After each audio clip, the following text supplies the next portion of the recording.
আমার মনের কথা শুনে তুমি যদি পাও গো বেটা আমার নিজের হাতে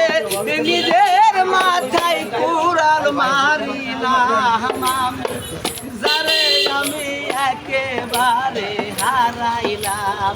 আমার এই জীবনে আমার কেন হলো দেখারে তোমার দেখলাম আমি কেন হলো দেখারে তোমার দেখলাম যারে আমি একেবারে হারাইলাম আমার এই জীবনে যারে আমি